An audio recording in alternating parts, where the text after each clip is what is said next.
Hello guys, मेरा नाम है रजत प्रकाश और आपका स्वागत है हमारे यूट्यूब चैनल द फिजिकर में। तो जैसे कि गाइस हमने अपनी पिछली वीडियो में एलिमेंट्री फिजिक्स को मतलब एलिमेंट्री पार्टिकल्स को क्लासिफाइड किया था इन अ वेरी मैनी वेज, और उसको डिस्टिंग्विश करने के लिए हमने डिफरेंट फैक्टर्स को पढ़ा था, like mass, interaction, life time और आइसोस्पिन और स्ट्रेंजनेस फैक्टर को भी हमने इंट्रोड्यूस किया था अपनी पिछली वीडियोस में। ठीक है, तो अगर आपने हमारी पिछली वीडियोस नहीं देखी हैं तो आप हमारे चैनल में जाकर प्लेलिस्ट में चेक कर सकते हो। तो उसमें जितने भी हमने 3 वीडियोस बनाई हैं इसके बेसिस पे, क्योंकि हम बेसिक से लेकर एडवांस लेवल तक सभी चीज़ों को डिस्कस कर रहे हैं, तो आपके लिए काफ़ी हेल्पफुल होगा वो। और उसी के साथ साथ हमने ओरिजिन ऑफ क्वांटम मैकेनिक्स भी स्टार्ट किया था। ठीक है, क्वांटम मैकेनिक्स का सेशन, बट उसको हम स्टार्ट करेंगे आफ्टर द पार्टिकल फिजिक्स। ठीक है, क्योंकि पार्टिकल फिजिक्स के बेसिस पे 2 क्वेश्चन तो जरूर पूछे जाते हैं, तो वो ज़्यादा इंपॉर्टेंट है कि हम इसको खत्म करके फिर अपने क्वांटम मैकेनिक्स पे ज़्यादा फोकस करेंगे। तो इस चैनल में दोस्तों आपको एमएससी एंट्रेंस एग्जाम्स के रिलेटेड, बीएससी या इंटरव्यू पॉइंट ऑफ व्यू अगर आप प्रिपरेशन करेंगे या एमएससी फर्स्ट ईयर में, तो आप लोगों के लिए बहुत ही इंपॉर्टेंट ये चैनल है। तो आप इनकी सारी वीडियोस को देखो। ठीक है, आपके लिए काफी हेल्पफुल होने वाली हैं सारी चीजें। तो अगर आपको अच्छा लग रहा है दोस्तों, तो प्लीज लाइक शेयर जरूर करना, सब्सक्राइब जरूर करना, ताकि आपको आगे आने वाली वीडियोस के लिए नोटिफिकेशन मिलती रहे टाइम के टाइम पे, और आपके टाइमलाइन पे वीडियोस आ जाएं और आप उसको देख सके और साथ के साथ तैयारी कर सको। ठीक है, तो आपके लिए बहुत ही इंपॉर्टेंट होने वाला है। टेलीग्राम ग्रुप और व्हाट्सएप ग्रुप का लिंक भी मैं डिस्क्रिप्शन में डाल दूंगा, क्योंकि उसमें ही सारा मटेरियल मैं डाल रहा हूँ, चाहे वो मॉक टेस्ट हो, डीपीपी शीट्स हो या स्टडी मटेरियल हो, चाहे ये प्रेजेंटेशन हो, सारी चीजें वहां पर फ्री ऑफ कॉस्ट आपको मिलेंगी। बस आपको क्या करना है, आपको अपना सपोर्ट दिखाना है। ठीक है, सब्सक्राइब जरूर करिएगा ताकि आपको वीडियोस के बारे में नोटिफिकेशन मिलती रहे, और लाइक जरूर करिएगा और कमेंट करके बताइएगा कि आपको ये वीडियो कैसे लग रही है। ठीक है, तो शुरू से लेकर अंत तक देखना। आज की वीडियो बहुत ही खास होने वाली है दोस्तों, क्योंकि इसमें हम 8 फोल्ड वे और गेलमैन या नीमन के द्वारा जो हेड्रॉन्स को क्लासिफाइड करने के लिए जो टेबुलर फॉर्म में बनाया गया था 8 फोल्ड वे, उसको हम डिस्कस करेंगे फॉर द बेरियम्स एंड द मीजोन्स। ठीक है, तो बहुत ही इंपॉर्टेंट होने वाला है, क्योंकि इसके बाद हम सभी चीजों को समराइज करते हुए टेबुलर फॉर्म में पढ़ेंगे, और उसी के साथ साथ क्वार्क्स के बेसिस पे जो भी क्वेश्चंस यहाँ पर अराइज होंगे उसको भी हम डिटेल में डिस्कस करेंगे। ठीक है, तो आपके लिए बहुत ही इंपॉर्टेंट टॉपिक है, ये बहुत ही ज्यादा टॉपिक इंपॉर्टेंट है, क्योंकि इसके बेसिस पे क्वेश्चन बनेंगे। तो शुरू से लेकर अंत तक देखना। ठीक है, तो without wasting any more time let's start the video. तो जैसे कि हमारा जो पहला टॉपिक है दोस्तों, जो कि गेलमैन नीमन classification system for the hadrons, मतलब गेलमैन और नीमन ने क्लासिफिकेशन सिस्टम एक इजाद किया था, किसके लिए? हेड्रॉन्स के लिए। आपको जहां तक याद होगा दोस्तों, हेड्रॉन्स को हमने 2 पार्ट्स में फर्दर डिवाइड किया था, किसमें? एक तो बेरियंस में और दूसरा मीजोन्स में। ठीक है, बेरियंस में और मीजोन्स में। तो इन दोनों के बारे में हम डिटेल में डिस्कस करेंगे। अभी पिछली वीडियो में कर ही चुके हैं और धीरे धीरे करके आगे भी बता दूंगा जो बच्चे हमारे साथ नहीं जुड़े हैं। ठीक है, तो classification system for the hadrons encompasses the many short-lived resonance particle as well as the relatively stable hadrons। ठीक है, तो ये एक ऐसा क्लासिफिकेशन सिस्टम है किसके लिए? हेड्रॉन्स के लिए। ठीक है, कौन से पार्टिकल इसमें होते हैं जिसकी लाइफ टाइम बहुत ही छोटी होती है? ठीक है, वो पार्टिकल्स को इंक्लूड किया जाता है जिनका they have the short life period. ठीक है, और रिलेटिवली वो काफी स्टेबल होते हैं, किसके कंपैरेटिवली? हेड्रॉन्स के कंपैरेटिवली। ठीक है, तो ऐसे पार्टिकल्स का क्लासिफिकेशन जिसका शॉर्ट लाइफ टाइम पीरियड बहुत ही कम हो और वो रिलेटिवली स्टेबल होते हैं as compare to the hadrons, तो ऐसे क्लासिफिकेशन को क्या नाम दिया गया दोस्तों? गेलमैन नीमन क्लासिफिकेशन सिस्टम फॉर हेड्रॉन्स। ठीक है, इसको थोड़ा और डिटेल में डिस्कस करते हैं। तो 8 फोल्ड वे एक ऐसा वे इजाद किया गया। ठीक है, एक ऐसा ऑर्गेनाइजेशनल स्कीम है वो, जिसके बेसिस पे जितने भी हमारे हेड्रॉन पार्टिकल्स हैं, उसको ग्रुप के बेसिस में या चार्ट के बेसिस पे या ज्योमेट्रिक पैटर्न के बेसिस पे उसको अरेंज किया गया। किस बेसिस पे? कि उनका स्पिन तो सेम था दोस्तों, उसका स्पिन तो सेम था, but different charge and different strangeness factor. ठीक है, मतलब जिस तरह से एक्स और वाई एक्सिस हमारी होती है ना, जिसमें हम ग्राफ लोड करते हैं, तो उसी तरह 8 फोल्ड ज्योमेट्री भी कुछ इसी तरह का होता है दोस्तों, कि एक तरफ हमारे पास होता है आइसोस्पिन और दूसरी तरफ होता है हमारा चार्ज, हाइपरॉन्स होता है। ठीक है, और उसी के बेसिस पे हम सभी पार्टिकल्स को क्लासिफाइड करते हैं on the basis of different strangeness factor और चार्ज फैक्टर। ठीक है, तो यही उन्होंने बोला कि 8 फोल्ड वे क्या है? Is an organizational scheme classified the particles in groups, chart और ज्योमेट्री। किसके बेसिस पे?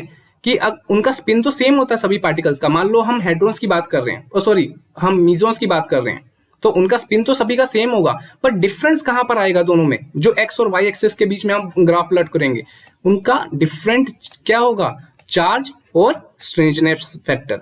इन दोनों के बेसिस पे ही हम उन सभी पार्टिकल्स को क्लासिफाइड करेंगे जो कि हमारे हेड्रॉन्स या मीजोन्स या बेरियंस के बीच में आते हैं।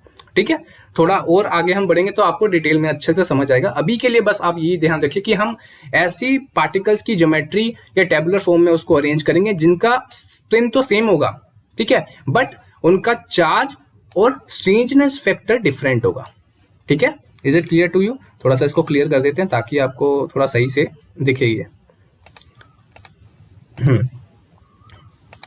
एक मिनट, एरेज तो सभी करना था, हाँ चलो ठीक है। अब तो यहाँ पर मेन बात क्या होती है दोस्तों कि जो भी हमारे मल्टीप्लेट का मतलब ये होता है दोस्तों कि मान लो कि हम लैम्डा की बात कर रहे हैं, ठीक है, लैम्डा की बात करें तो इसके कई और भी पार्टिकल्स हो सकते हैं। फॉर एग्जांपल आपने आइसोबारिक का नाम सुना होगा, ठीक है, आप केमिस्ट्री की बात करते हैं तो which have the same mass number but different atomic number, मतलब मास नंबर तो सेम है पर एटॉमिक नंबर डिफरेंट है। उसी तरह हमारे मल्टीप्लेट में क्या होता है दोस्तों कि हमारे पास कोई भी पार्टिकल है, for example casket particle, sorry sigma particle ले लो, सिग्मा पॉजिटिव, सिग्मा जीरो और सिग्मा नेगेटिव। तो हमारे पास पार्टिकल तो एक ही टाइप का है दोस्तों, पर डिस्टिंग्विश कहां पर हो रहा है कि उनका चार्ज डिफरेंट है, उनका चार्ज डिफरेंट है। एक का चार्ज प्लस है, एक का चार्ज है जीरो, एक का चार्ज है -1, मतलब एक ही पार्टिकल 3 में डिवाइडेड है, तो उसे मल्टीप्लेट कहते हैं दोस्तों। तो इसका क्या हुआ मतलब कि बहुत सारे जो हमारे पास मल्टीप्लेट है, like lambda, cascade particle, meson particle, जो भी हमारे पार्टिकल्स हैं उनको हम इलेबोरेट कर रहे हैं on the basis off spin, कि उनका स्पिन तो सेम होगा लाइक इन द बेरियंस एंड मीजोन्स। और उनको ग्राफ कहाँ हम प्लॉट करेंगे दोस्तों, हाइपर चार्ज और आइसोटोपिक स्पिन के बेसिस पे। ठीक है, हाइपर चार्ज आपको बताया था दोस्तों क्या होता है कि वो पार्टिकल्स जिनका मास कंपैरेटिवली ज्यादा होता है as compare to the nucleons. ठीक है, जब हम बेरियंस की बात कर रहे थे दोस्तों, अगर आपने हमारा प्रीवियस वीडियो नहीं देखा तो उसमें हाइपर चार्ज को मैंने डिस्कस किया था। हाइपर चार्ज हमारे जो लैम्डा, सिग्मा पार्टिकल्स या ओमेगा पार्टिकल, वो सारे हमारे हाइपर चार्ज में आते हैं। ठीक है, हाइपर चार्ज की वैल्यू भी हमने जो गैलमैन निशिजिना रिलेशन के बेसिस पे हमने डिस्क्राइब किया। तो अगर आपने नहीं देखा वीडियो तो पिछली वीडियो को जरूर देखिएगा, जिसमें हमने डिस्क्राइब किया था कि y जो कि हमारा हाइपर चार्ज वो किसके बराबर होता है, b प्लस s के बराबर होता है। यहाँ पर b क्या है दोस्तों, बेरियन नंबर, और s क्या है हमारा स्ट्रेंजनेस नंबर। ठीक है, तो ये इसके बराबर होता है। हाइपर चार्ज वो पार्टिकल्स होते हैं दोस्तों जिसका मास कंपेरेटिवली ज्यादा होता है as compare to the nucleons. और न्यूक्लियंस में हमारे कौन कौन से पार्टिकल्स होते हैं, प्रोटॉन एंड न्यूट्रॉन। ठीक है, तो मल्टीप्लेट, ये जो सुपर मतलब बहुत सारे जो हमारे पार्टिकल्स हैं वो मल्टीप्लेट की फॉर्म में, उसको इलेबोरेट करना है किस बेसिस पे कि उनका स्पिन तो सेम है। ठीक है, हमने एक ऐसा ग्रुप लेना है जिनका स्पिन तो सेम होगा, चाहे वो बेरियन लें, चाहे वो मीजोन्स लें, चाहे वो हेड्रॉन्स लें, कुछ भी ले, उनके जो भी पार्टिकल्स उसके अंडर आएंगे उन सभी का स्पिन तो सेम ही होगा वो। ठीक है, चाहे वो बेरियन हो चाहे वो मीजोन हो, पर प्लॉट किस किस के बीच में करेंगे, हाइपर चार्ज के बीच में जिसको हम वाई से अब्रीविएट करते हैं, और isotopic spin component, isotopic spin component जो कि I3 मैंने वहां पर डिस्कस किया था, आपको वहां पर सिखाया भी था कि उसको कैसे निकाल सकते हैं। ठीक है, तो I3 और Y के बीच में हम ग्राफ प्लॉट करेंगे दोस्तों, कीपिंग इन माइंड कि हम स्पिन जो हो भी हमारे पार्टिकल्स का होगा वो सेम होगा। ठीक है, तो ये 8 फोल्ड वे ज्योमेट्री, इसी के बेसिस पे हम जो भी हमारे पार्टिकल्स होते हैं उनको अरेंज करते हैं वहां पर। ठीक है, यहाँ पर थोड़ा सा कंफ्यूजिंग लग रहा होगा आपको कि ये चीजें क्या है, हमने पहले नहीं पढ़ी है, पर धीरे धीरे जब हम टेबुलर फॉर्म में आएंगे, रिप्रेजेंटेशन होगी, तब आपको और अच्छे से समझ आएगा। ठीक है, तो चलिए बेरियन के बारे में बात कर लेते हैं, जो भी हमारे बेरियन के पार्टिकल्स हैं। ठीक है, आप देख सकते हो सबसे पहला जो हम इसको टेबुलर फॉर्म में, जो गैलमैन नीमन रिलेशन के बेसिस पे जो भी हम हेड्रॉन्स को हम यहाँ पर क्लासिफाइड कर रहे हैं। ठीक है, बेरियंस और मीजोन्स उसके 2 पार्ट्स होते हैं। तो बेरियन को जब हम ऑक्टेट फॉर्म में, क्योंकि यहाँ पर आप देख सकते हैं ऑक्टेट मतलब क्या था, 8, और 8 पार्टिकल्स यहाँ पर होने चाहिए। आप देख सकते हैं neutron, proton, sigma negative, sigma zero, sigma positive, ये लैम्डा जीरो, ये कास्केट पार्टिकल नेगेटिव, ये कास्केट पार्टिकल जीरो। ठीक है, तो यहाँ पर 8 पार्टिकल्स हो गए दोस्तों, देख सकते हैं। ऊपर 2 है, नीचे क्या है, 4 है, 6, और सबसे नीचे कितने हैं, 2। तो 2 और 4 6, और यहाँ पर 2 8। तो यहाँ पर 8 पार्टिकल्स हैं दोस्तों। और बेरियन के अंदर जितने भी हमारे पास हैं टोटल 8 हैं, तो दैट्स व्हाई इसको बेरियन ऑक्टेट बोला जाता है। ठीक है, 8 members super multiplet of spin half baryons, मतलब जो भी ये पार्टिकल्स हैं दोस्तों, चाहे वो न्यूट्रॉन हो, चाहे वो प्रोटॉन हो, चाहे वो सिग्मा पार्टिकल्स हो, चाहे वो लैम्डा पार्टिकल हो, चाहे वो कास्केट पार्टिकल हो, हर किसी का स्पिन यहाँ पर हाफ है। मतलब पहली कंडीशन तो हमने सेटिस्फाई कर ली क्या, कि स्पिन तो सेम है सभी पार्टिकल्स का, पर डिफरेंस कहाँ आ रहा है कि हम प्लॉट किसके बीच में कर रहे हैं, हाइपर चार्ज के बीच में और आइसोस्पिन कंपोनेंट ऑफ थर्ड। ठीक है, तो इन तीन दोनों के बीच में हम ग्राफ प्लॉट करेंगे, कीपिंग इन माइंड कि उन सभी पार्टिकल्स का स्पिन सेम होगा। ठीक है, अब हमारा वेरिएशन कहां से आएगा दोस्तों। ठीक है, सबसे अब याद करने का तरीका बता देता हूं कि किस तरह से गेलमैन और नीमन ने एक रिलेशन पुटअप किया। उन्होंने क्या कहा कि जो हॉरिजॉन्टल लाइन, यहाँ पर आप ऑरेंज लाइन से आप देख सकते हो मैंने रिप्रेजेंट किया है ऑरेंज लाइन, यहाँ पर जो ये हॉरिजॉन्टल लाइन जो ऑरेंज लाइन से मैंने बनाई है, ठीक है, ये हमारा किसको डिनोट करता है, स्ट्रेंजनेस नंबर को डिनोट करता है। किसको डिनोट करता है, स्ट्रेंजनेस नंबर को डिनोट करता है। ठीक है, और ये जो रेड लाइन आप देख सकते हैं डायगनली जो बनाया है, ये वाली रेड लाइन जो आप देख सकते हैं जो डायगनली बनाई है, ये किसको रिप्रेजेंट करता है दोस्तों, चार्ज नंबर को रिप्रेजेंट करता है। ठीक है, जो हॉरिजॉन्टल लाइन जो हमारी ऑरेंज लाइन से बेसिस से रिप्रेजेंट किया है वो किसको रिप्रेजेंट करता है, स्ट्रेंज नंबर को। और ये जो डायगनली जो आप तीन लाइनें देख सकते हैं ये बनाई है, ये किसको रिप्रेजेंट करता है, चार्ज नंबर को रिप्रेजेंट करता है। ठीक है, तो आपने बस क्या करना है, यहाँ पर इसको सीक्वेंस वाइज इसको अरेंज कर देना है। तो उन्होंने सबसे पहले क्या कहा कि जो पहला वाला हॉरिजॉन्टल लाइन है उसका स्ट्रेंजर नंबर उन्होंने 0 रखा। ठीक है, और जो दूसरा वाला हॉरिजॉन्टल लाइन है उसका स्ट्रेंजर नंबर -1 रखा, और जो तीसरा वाला हॉरिजॉन्टल लाइन है उसका उन्होंने स्ट्रेंजर नंबर -2 रखा। ठीक है, उसी तरह उन्होंने डायगनली यहां से राइट हैंड साइड से स्टार्ट करते हुए जो पहला जो डायगनल लाइन है उसका जो चार्ज जो +1 रखा, और जो दूसरा जो डायगनल लाइन है उसका जो चार्ज रखा उन्होंने 0 रखा, और जो तीसरा जो डायगनल लाइन है उसका जो चार्ज रखा वो -1 रखा। ठीक है, अब देखो यहाँ पर ये सारी चीजें कैसे कनेक्ट हो रही हैं, थोड़ा सा मैं इसको इरेज कर देता हूं ताकि आप सही से देख सकें सभी चीजों को। ठीक है, हाँ, तो आप देख सकते हैं कि यहाँ पर जहां ऑरेंज और रेड लाइन इंटरसेक्ट करें किसी पॉइंट में, तो वो उस पार्टिकल के बारे में वो इंफॉर्मेशन देती है। आपको पता है कि न्यूट्रॉन का चार्ज क्या होता है दोस्तों, 0 होता है, न्यूट्रल होता है वो। तो आप देख सकते हैं ये रेड लाइन जो कि न्यूट्रॉन्स के साथ है वो चार्ज क्या रिप्रेजेंट कर रहा है, 0 कर रहा है, और इसका स्ट्रेंजनेस नंबर भी 0 है दोस्तों। पिछली वीडियो में आपको मैंने गेलमैन निशिजिना रिलेशन के बेसिस पे स्ट्रेंजनेस फैक्टर निकालना सिखाया था। ठीक है, तो अगर आपने वो वीडियो नहीं देखी है प्लीज उस वीडियो को जाके चेकआउट करो, वहां पर आपको समझ आएगा कि वहां पर जो हमने स्ट्रेंजनेस फैक्टर निकाला था वो भी 0 ही आ रहा था न्यूट्रॉन का। तो इसके बेसिस पे उन्होंने टेबुलर फॉर्म में ऐसे सेक्शंस को डिवाइड किया है कि 0 जो फर्स्ट लाइन में है वहां पर जो पार्टिकल है वहां पर पहला न्यूट्रॉन रखा ताकि उसका स्ट्रेंजनेस फैक्टर और हमारा चार्ज भी वहां पर मैच कर रहा था। दूसरा पार्टिकल आप देखोगे प्रोटॉन। ठीक है, प्रोटॉन का आपको पता है +1 चार्ज है, तो ये आप देख सकते हैं यहाँ पर +1 चार्ज इसका है, और इसका स्ट्रेंजनेस नंबर भी 0 है। दैट्स वाई इन दोनों पार्टिकल्स को ऊपर अरेंज किया गया ताकि वो अपने स्ट्रेंजनेस फैक्टर और चार्ज के बेसिस पे यहाँ पर उनको प्लेस किया गया। ठीक है, ऐसा नहीं है कि कुछ भी कहीं पर भी प्लेस कर दोगे, जहां स्ट्रेंजनेस फैक्टर और चार्ज नंबर आपस में इंटरसेक्ट करके उसकी प्रॉपर्टीज को डिस्क्राइब करेंगे वही पार्टिकल वहां पर उस प्लेस में रखा जाएगा। ठीक है, is it clear to all of you. ठीक है, उसी तरह आप सिग्मा नेगेटिव, सिग्मा 0 और सिग्मा पॉजिटिव पार्टिकल्स को देखोगे तो इस केस में देखो यहाँ पर ये लाइन जहां पर हमारा ऑरेंज और रेड लाइन दोनों इंटरसेक्ट हो रही है, यहाँ पर आप देखोगे इसका चार्ज क्या है, -1। आप देख सकते हो नेगेटिव चार्ज है, -1 तो है, उसके साथ इसका जो स्ट्रेंजनेस फैक्टर है वो -1 होगा। अगर आप कैलकुलेट करोगे with the help of the Gell-Mann Nishijima relation तो उसके बेसिस पे आप बहुत इजिली वेरीफाई भी कर सकते हो कि इसका जो स्ट्रेंजनेस नंबर है वो -1 है। सिमिलरली हमारा जो सिग्मा 0 आप देख सकते हैं चार्ज भी 0 है, इसका स्ट्रेंजनेस नंबर -1, आप कैलकुलेट करके देखोगे तो यही निकलेगा, और आपका सिग्मा पॉजिटिव भी स्ट्रेंजर नंबर -1 आता है, और इसका चार्ज आप देख सकते हो +1 है। सिमिलरली आपके कास्केट पार्टिकल भी इसी तरह से क्लासिफाइड है।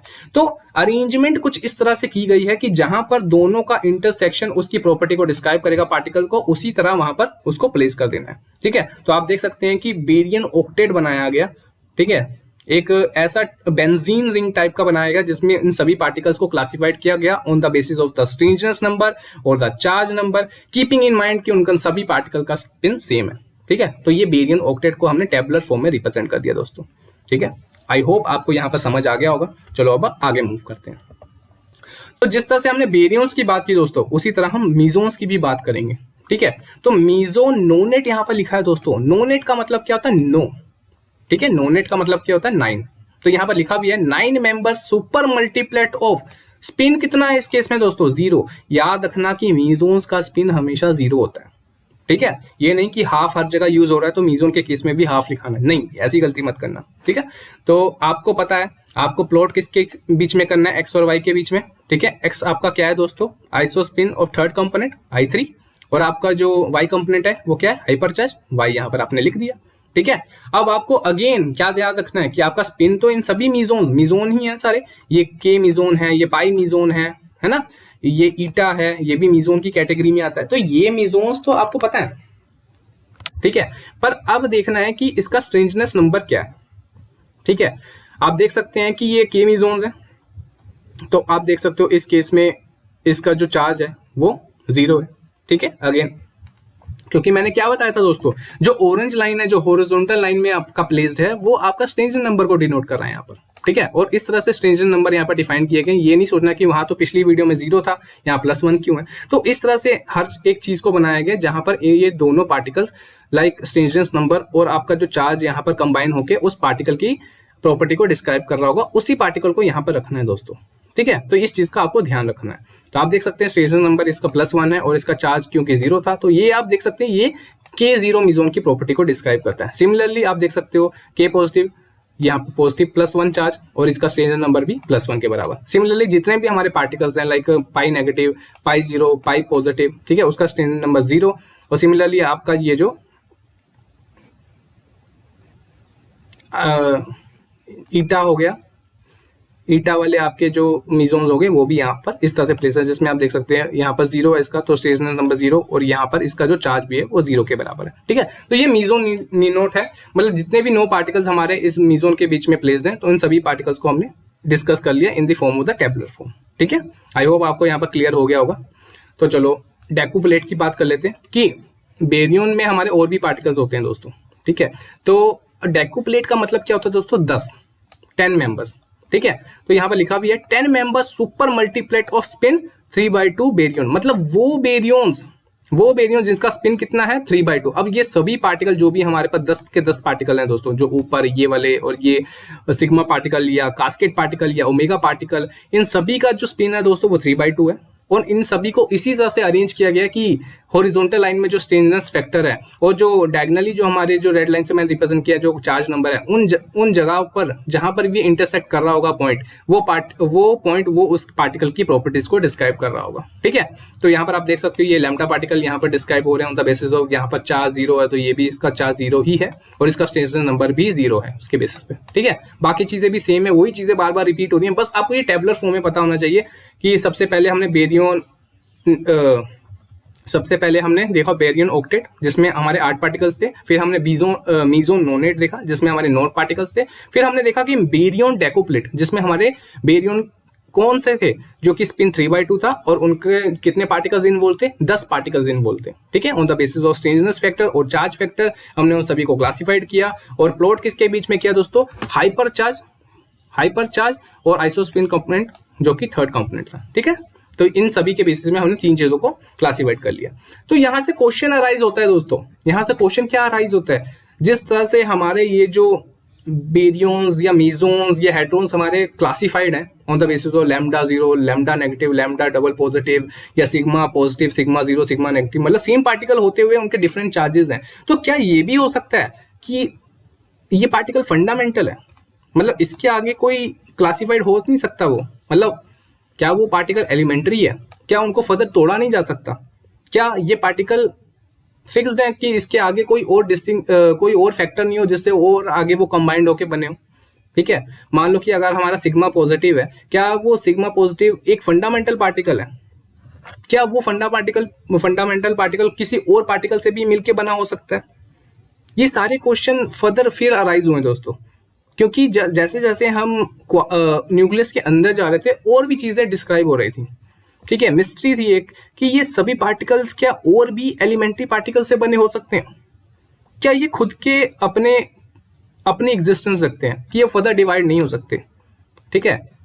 तो ये सारी चीजें बहुत ही कंफ्यूजिंग थी उस बेसिस पे। तो फर्दर जो गेलमैन नीमन था उन्होंने क्वार्क के मॉडल को फिर इंट्रोड्यूस किया। क्वार्क का मॉडल मतलब क्वार्क पार्टिकल्स जो फर्दर जो एलिमेंट जो जिसको हम फंडामेंटल पार्टिकल्स मानते हैं लाइक न्यूट्रॉन्स एंड प्रोटॉन्स, फिर ये देखा गया कि वो फर्दर जो हमारे फंडामेंटल पार्टिकल्स है वो एलिमेंट्री पार्टिकल्स नहीं है, वो फर्दर किसी और चीजों से भी बने हैं।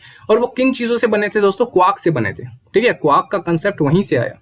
तो जब तक आपके मन में क्वेश्चंस अराइज नहीं होंगे किसी को लेकर, तब तक आप चीजों को विजुअलाइज नहीं कर पाओगे, तब तक चीजें मुश्किल ही लगेंगी in the field of the microscopic level या क्वांटम रियलम की बात करें तो। ठीक है, तो जितने भी आपके जो बेरियन पार्टिकल्स है ना दोस्तों, जितने भी आपके जो बेरियन पार्टिकल्स हैं, जितने भी, वो 3 क्वार्क से बने होते हैं। क्योंकि ये जब क्वेश्चन अराइज हुए कि जो भी पार्टिकल्स हैं, क्या हमारे फंडामेंटल पार्टिकल्स हैं या एलिमेंट्री पार्टिकल्स हैं, क्या वो फर्दर नहीं डिवाइड हो सकते, क्या वो किसी और चीजों से नहीं बने हो सकते? तो इन्हीं चीजों को ध्यान में रखते हुए ये बाद में फाइंड आउट किया गया एक्सपेरिमेंटली कि नहीं, वो फर्दर भी डिवाइडेड हैं, फर्दर वो किसी और चीजों से भी बने हुए हैं। तो वो क्वार्क के बेसिस पे उन्होंने डिस्क्राइब किया। उन्होंने बोला कि जो भी हमारे बेरियन पार्टिकल हैं, ठीक है, वो 3 क्वार्क से बने होते हैं, और जो भी हमारे एंटी बेरियन पार्टिकल्स होते हैं वो हमारे एंटी क्वार्क से बने होते हैं, है ना। एंटी में क्या होता है दोस्तों? बस नेगेटिव साइन आया था और कुछ नहीं है, बाकी सारी चीजें तो सेम ही रहती हैं। तो और दूसरी बात ये देखी गई, सबसे इंपॉर्टेंट बात ये दोस्तों, कि जो भी हमारे मीजोन पार्टिकल है, जो भी हमारे मीजोन पार्टिकल है, वो किससे बने होते हैं?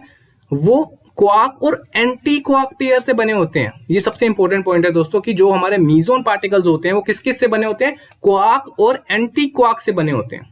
ठीक है, पेयर के फॉर्म में होते हैं। यहां पर आप देख सकते हैं कि बेरियन हमारा 3 पार्टिकल से बने होता है, 3 क्वार्क से बना होता है, सॉरी। ठीक है, और यहाँ पर जो हमारा मीजोन होता है वो 2 क्वार्क से बना होता है, पर एक क्वार्क होता है और दूसरा एंटी क्वार्क होता है। ठीक है, ये सबसे बड़ा फैक्टर है इस चीज में। ठीक है, जो शुरुआत में देखा गया।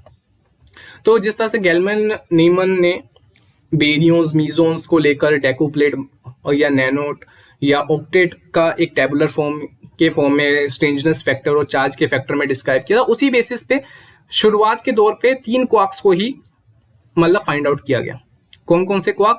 Up, down, strange. ठीक है, कौन कौन से क्वार्क?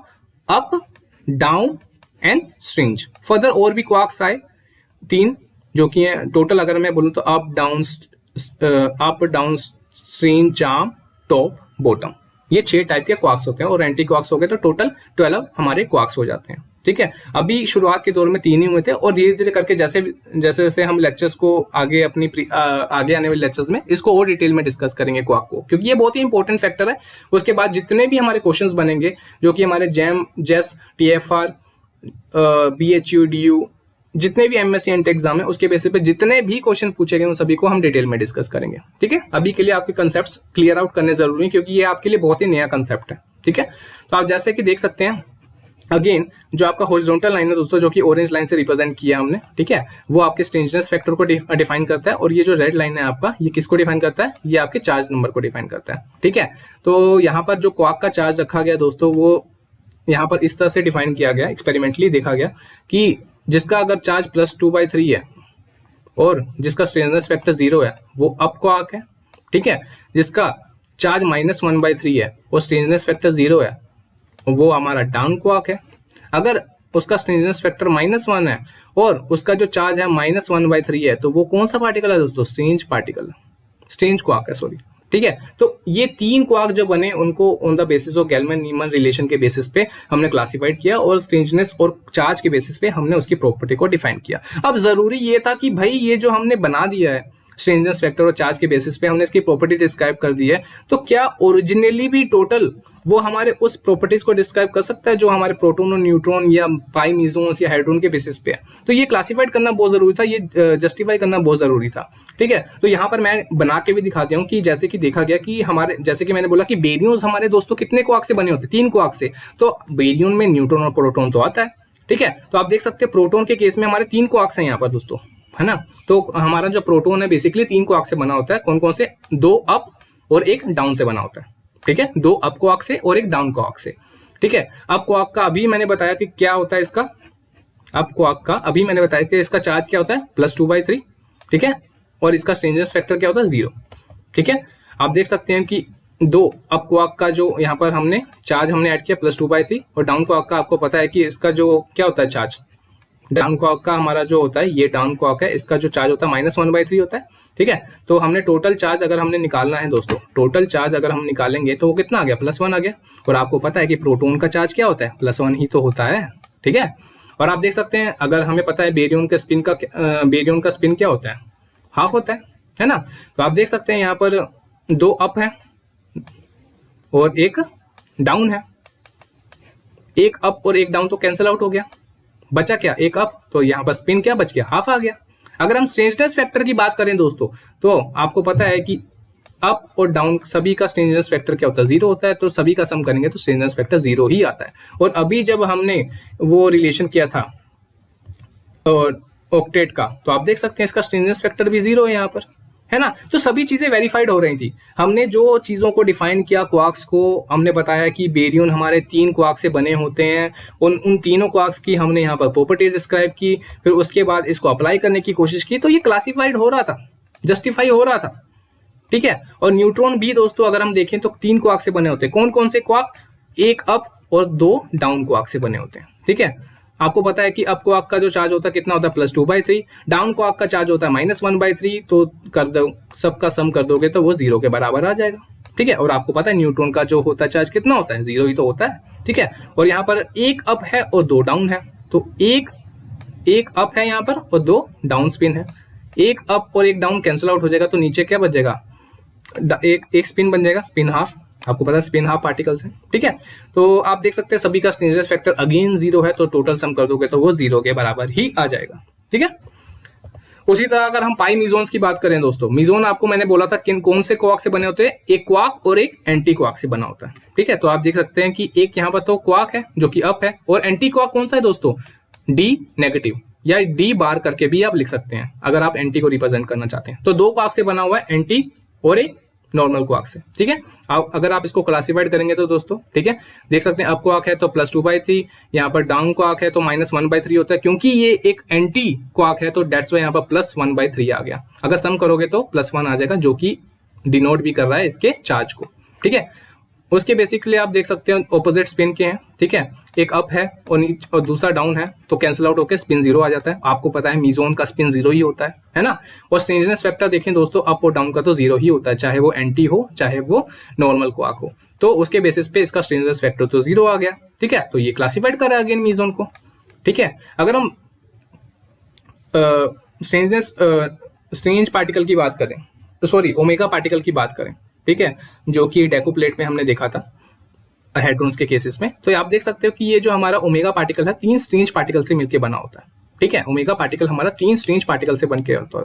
तो इन सभी का चार्ज आप देख सकते हो -1/3, -1/3, -1/3, ठीक है। ये टेबल में आप देख सकते हो, ये जो हमारा स्ट्रेंज पार्टिकल है इसका जो चार्ज क्या है -1/3, और स्ट्रेंजनेस फैक्टर क्या है -1 है। तो बस यहाँ पर आप पुट करके देख लो, -1/3, -1/3, -1/3 3 बार, तो ये -1 आ गया, ठीक है। ओमेगा क्या था हमारा, नेगेटिव था, ठीक है। ये ओमेगा पार्टिकल का ही 3 स्ट्रेंज क्वार्क से मिलकर बना हुआ, डेट्स वाई ये नेगेटिव चार्ज तो यहाँ पर इसको जस्टिफाई कर रहा है, ठीक है। तो स्ट्रेंज हमारा क्या है, अप डायरेक्शन में, तो +3/2 है ना। आप देख सकते हो इसका स्पिन, तो स्पिन क्योंकि क्या कहते हैं, जो भी हमारे बेरियंस थे 3/2 के थे इस केस में, है ना, डेको प्लेट में आपको, तो उसके बेसिस में यहाँ पर स्पिन 3/2 हो गया। और इसका स्ट्रेंजनेस फैक्टर दोस्तों आपको पता है, जैसे -1 है तो -1 3 बार आप ऐड करोगे तो यहाँ पर -3 आ जाएगा, ठीक है। तो इसके बेसिस पे जितना भी हमने था कि चाहे वो गैलमन नीमन ने डेको प्लेट की बात की for the baryons, for the octet या मीजोन्स का नोनेट के फॉर्म में रिप्रेजेंट किया और क्लासिफाइड किया on the basis of different strangeness number और चार्ज नंबर, और हमने उसको प्लॉट किया ऑन द हाइपर चार्ज और आइसोस्पिन ऑफ थर्ड कंपोनेंट, तो उसके बेसिस पे उन्होंने सारी प्रॉपर्टीज को in the tabular form represent कर दिया, ठीक है। और फाइनली जब हमारे पास ये सारी चीजें बनी तो ये क्वेश्चन अराइज हुआ कि जो हमारे जो फंडामेंटल पार्टिकल्स हैं क्या वो फर्दर किसी और चीजों से भी बने हो सकते हैं, ठीक है। तो क्वार्क का कंसेप्ट दोस्तों वहीं से आया, और क्वार्क में हमने ये देखा कि बेरियन हमारे 3 क्वार्क से मिलकर बने होते हैं, और जो हमारे मीजोन्स होते हैं वो एक क्वार्क और एक एंटी क्वार्क से मिलकर बना होता है। उसी को सिंप्लीफाई करते हुए हमने जस्टिफाई करते हुए सभी चीज़ों को यहाँ पर डिस्क्राइब किया, ठीक है, चाहे वो प्रोटॉन का केस हो, न्यूट्रॉन का केस हो, मीजोन का केस हो या ओमेगा पार्टिकल का हो, तो हमने उसको यहाँ पर देख लिया। आगे हम इस चीज को अगेन कंटिन्यू करेंगे विद द डिटेल में, हम डिस्कस करेंगे कि क्वार्क होता क्या है। बेसिकली यहाँ पर जस्ट मैंने इंट्रोडक्शन कर दिया ताकि आप लिंक कर सको कि हमारा इंपॉर्टेंस क्या था इन सभी चीज को पढ़ने का, ठीक है। बेसिकली क्वार्क तक पहुंचना था, डेट्स वाई हमने इन चीजों को पढ़ा। फिर फर्दर हम गैलमैन रिलेशन को हम यूज करेंगे और आपको मैं ट्रिक बताऊंगा जिसके बेसिस पे आप याद रख सकोगे कि जितने भी हमारे जो हेड्रोन्स हैं जिसमें बेरियंस और मीजोन्स हैं, उसमें जितने भी पार्टिकल्स हैं उसको किस तरह से आप याद कर सकते हो कि कौन कौन से क्वार्क पार्टिकल से मिलकर बना हुआ है। ठीक है, तो आज का वीडियो दोस्तों यहीं पर खत्म करते हैं। ठीक है, आई होप आपको ये सारा समझ आ गया होगा। अगर आपको कहीं पर भी कोई प्रॉब्लम आई हो तो प्लीज कमेंट सेक्शन में बताना, ताकि मैं फिर से आगे आने वाली वीडियोस में उन सभी चीजों को कवर अप करते हुए आप लोगों के डाउट्स को क्लियर कर सकूं। ठीक है, तो अगर आपको ये वीडियो अच्छा लगा हो दोस्तों तो प्लीज लाइक जरूर करना, शेयर करना अपने दोस्तों के साथ, ताकि वो भी ये सारी वीडियोस को देख सकें और आप अपने कॉम्पिटिटिव एग्जाम में उनके लिए हेल्पफुल हो सके। ठीक है, और कमेंट जरूर करना और सब्सक्राइब जरूर करना, ताकि आपको आगे आने वाली वीडियोस के बारे में नोटिफिकेशन मिल जाए। ठीक है, लिंक्स डिस्क्रिप्शन बॉक्स में मिल जाएंगे दोस्तों, तो प्लीज सपोर्ट करना। तो मिलते हैं आपको नेक्स्ट लेक्चर में। Till then, good bye.